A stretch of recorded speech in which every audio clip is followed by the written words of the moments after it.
All right, so a quick update here on some of the progression. Um, got the car stripped down more. I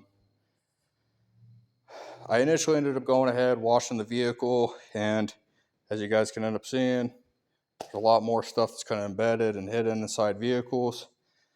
That's why sometimes when people bring their cars to me to detail them, especially do paint corrections, it may take me the whole entire day to clean the car because I have to get in between all these nooks and crannies and every single place in the car because I don't know. That's just how I am. As my dad said, do things right or don't do them at all. And if my name's going to be on the work, I want it to be the best quality of the work of my ability. So you guys are probably saying I'm putting a hell of a lot more of effort into this and a lot more headache, which you guys are actually right there. But I don't want to be pulling up to a car meet or so out of somewhere, and all of a sudden I hit a bump and you start seeing. Well, I think I may have already knocked most of it out. But I mean, you can see there's just piles and piles of dirt and everything everywhere. Yeah, I said I thought it was fairly clean for the most part. I mean, you can see up on the corral, hell, even inside the roof rails here, had a shit ton of ants. I don't know if they're termites or uh, carpenter ants or whatever, but this car from Georgia has a lot of ants and a lot of sand with it. But I don't know, it's just like things like that. I'm honestly almost half considerate to take out the rear quarter glass, but I have a feeling if I do this, it's going to break, and I'm not going to be able to get a replacement for it. So I got the side skirts off, I got the fenders off, I got all the mud flaps. I'm about ready to pull this bumper off. It's got a couple more tabs I got to pull. As you guys can see, the inside. So I still need to go through, clean the whole entire interior. I'm gonna swap out the steering wheel. I was either gonna do like a suede or a felt or um, some type of coating there on the dashboard, but honestly, I don't feel like having to mess with cleaning it. So I'm probably just gonna leave the top half as it is, and the front section here, that I'll probably wrap in like Alcantara or suede or something like that, just to give it a little bit more essence. Then for the headliner's not, it's actually in pretty good shape. Um, but I'm gonna go ahead, use black suede on the top, and I want to get uh, some cotton pillow filling, and I want to make some Subaru stars there on the top, and then put my WRX seats right there. I'm gonna redo the rear seats, but I'm probably gonna try to get a new set. These ones have stuff spilled on them and whatnot. So again, I mean, back to why am I putting this much time and effort into it? Well, one, it's my vehicle. I want the quality to be there, and I want this to be something to last and something I can look back on and be like, I built it. It's clean. It's good. It can go out to a car show. It can go out racing. And in 10, 15 years or whatever from now, it'll still be in that condition. And people will be able to enjoy it as much as I do. I was hoping that was going to be the case with my previous chassis, but unfortunately, the Ohio salt and brine ended up taking out the strut towers and some of the rear undercarriage. So, from everything I can see on this one, it's clean and not rusted, and being able to see straight metal there on those strut towers, I can't tell you how excited that makes me. But yeah, I mean, just look at all this type of stuff that's just inside all these areas and jams, and look down in there. I don't know about you, but me, I'd feel ashamed if I did a car and didn't clean all that stuff up.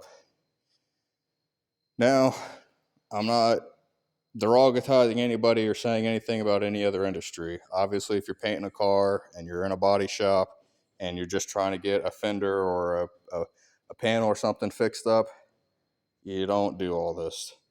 But if you're doing a restoration or something like that, or if you're going full on, this is what you end up doing. So I don't know what to do with this engine yet. It has good compression. Everything checks out on it. So I was asking $3,500 for it, and I seen they're going for a little bit more. I know the STI 257s go for about $5,500, give or take. So yeah, I got to get new glass for this. I don't know. A lot of my overall plans and projects have kind of been put on hold. I'm not having to move to a different place because I don't know. Just in summary, my landlord, she's having her father sell his house and move down here, so I got to move. And so unfortunately, I'm gonna have to put this on hold just for a second because I don't have all the money to buy the paint and the body sealer and to get a new windshield for it and any mechanical stuff that I may end up needing for my donor engine. And then I need to get new brakes for mine and or this.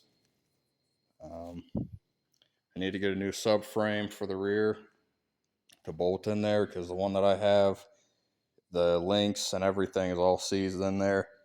I'm not even going to mess with it. I'm just going to leave that one on my chassis and get another one and swap it out, swap the differential, and put the 6-speed and all that stuff. So all said and done, this will be quite awesome. If there's any questions or anything you guys would like to see particularly, feel free to let me know. As I said, this is going to be a full bumper-to-bumper restoration. So we're going to go through, we're going to clean it, we're going to paint it, we're going to replace the glass, we're going to swap the engine, we're going to do the interior, we're going to do the suspension geometry, we're going to do the drivetrain swap, and this one's an automatic too, just remember, by the way. So we're going to go automatic to manual, which I know a lot of you are going to be pretty ecstatic to hear that. So I'll be able to teach you guys how to do that procedure as well, and it'll apply to multiple other makes and models. So hopefully this helps. Hopefully you guys are excited as I am. Hopefully I can kind of get some more revenue and everything coming in to help out with some of these projects. I have this gentleman's MR2 here. I have a EMU black from ECU Master installed here in the rear. See the unit there. We got the piggyback harness and everything down there. So I like this guy's seats and all. So I don't know, it was misfiring and had a whole bunch of kind of issues and everything. I made another video kind of covering all that, but we got that cleaned up. It runs and idles good. Now it just needs tuned up for the elevation change and just to get a little bit more power out of it and a bit more efficiency as well, and a bit more response. So I think you'll definitely be happy with this when we're done. This I got to go through and fix some of the panel lines because you see this is literally panel on panel. It's bad. It's my dad's car and everything when he was still here, so this car is prized and precious to me. So sorry I don't have anything too fancy to show you all right at the moment. If you guys are here in Bristol, Tennessee, I'm looking for some helpers and some workers and everything. So I don't know. If you guys need any water filtration or quality water or anything like that, feel free to let me know. And I'm going to be hosting some raffles here soon. So stay tuned, and we're going to have a lot of good stuff, help out the community, help everyone out, and hopefully be able to help myself out just a little bit and kind of take that selfish act out of the way and be able to help myself here for once. So, all right, well, I'm going to swap the battery back in this thing since I got it charged up and do a couple more things and be done and go home for the night. So take care and be safe. And, got any questions, let me know.